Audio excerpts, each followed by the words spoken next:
cher moi, qui aurait pu tout dire. Mais effectivement, nous avons, avec l'aide et l'onction du Khalife Kamadani, créé une association qui s'appelle Arba Cheikh Mouad, c'est-à-dire les amis des Rajamans Fouti-Moutal. Et cette association œuvre justement avec le Khalife pour ce que vous êtes en train de faire ce soir. Ça a commencé déjà avec son père qui a eu l'exploit de rapatrier un corps déjà qui faisait partie de ce patrimoine. Nous parlons de ça, nous parlons d'objets, nous parlons de manuscrits, mais le premier rapatriement a été un corps, le corps de Abdoulaye Tal, qui était un lieutenant saint-syrien, qui est petit-fils de El Hadj Omar, donc qui est fils de Ahmadou, son aîné. Alors, comment il a pu être rapatrié et comment il a été déjà enlevé? En 1898-19,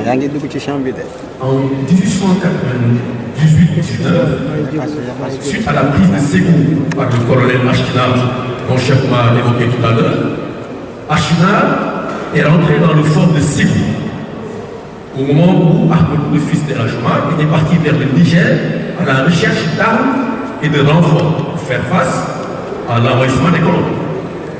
Et il n'y avait personne dans le fort, il n'y avait que des femmes. On avait laissé que les femmes dans le cadavre. Et arrivé dans le fort, Ashkinar a trouvé un jeune homme qui avait 12 ans à peine, 11-12 ans, et qui tenait un sabre. Et les soldats de Ashkinar ont pris le gamin et l'ont amené à Ashkinar. Pour lui dire que voilà, on a trouvé que des femmes, mais on a trouvé quand même un jeune homme qui se disait soldat et qui défendait, qui voulait défendre sa mère et ses tantes. Et c'est ce jeune homme-là que Ashkinar a pris dans ses bras pour le ramener au Havre. Il avait 12 ans, il l'a inscrit à l'école, bien sûr l'école française. Il a fait son cursus et arrivé en terminale, il a fait le concours de l'école Saint-Cyrien. Donc il est passé. Et Ashkinar le connaît comme son fils adoptif.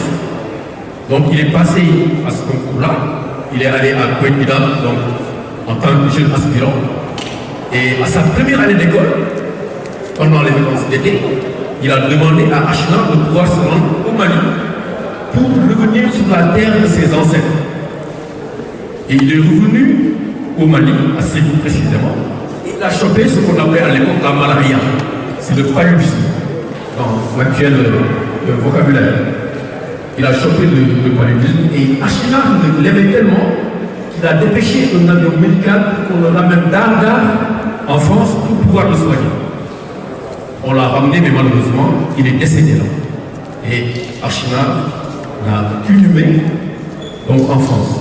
Et c'est plus tard que son arrière-fils, donc Thierno Mountaga Tall, qui est le grand-père de Cheikh Omar, est allé voir Jacques Chirac, qui était président de la République française en 1995, pour lui demander de rapatrier le reste de Ahmadou, qui est le petit-fils d'El Hadj Omar. Et voilà comment l'histoire s'est emballée. Et ça a été un déclic.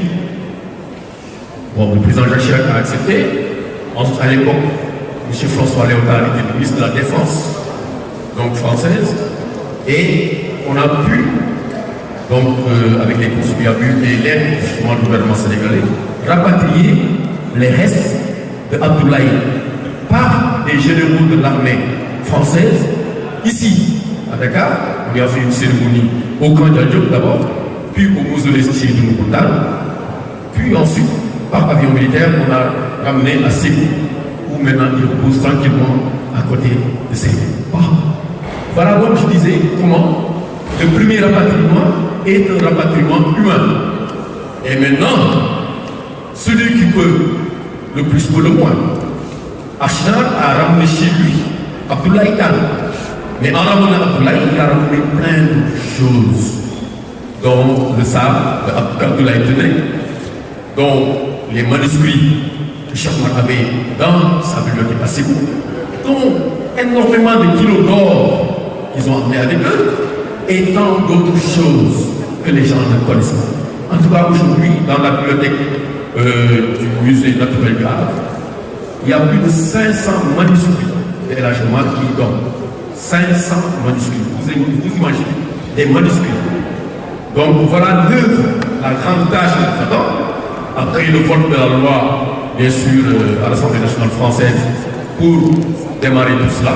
Donc ce n'est que le début d'une formidable œuvre que nous devons entamer. Mais sachez que c'est une partie de notre histoire qui est là-bas, qui n'a pas le droit d'être là-bas, qu'on a le droit de réclamer et qui va être rapatrié.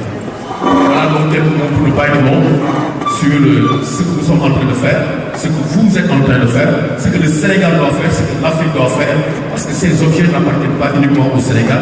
Cheikh Oumar n'était pas seulement sénégalais, il a vécu plus de 7 ans en Guinée, il a vécu beaucoup de temps au Mali et au Nigeria aussi. À qui appartiennent ces objets? J'ai écouté tout à l'heure les deux formidables dames poser les questions. C'est un débat, mais l'essentiel, c'est que ça doit rapatrier en Afrique. Merci. Merci infiniment, merci à vous. Voilà, merci, Jean-Marc. Pour conclure un plaidoyer, on vient d'avoir l'Assemblée nationale qui vient d'être installée. Elle doit jouer un rôle fondamental dans la restitution de nos biens.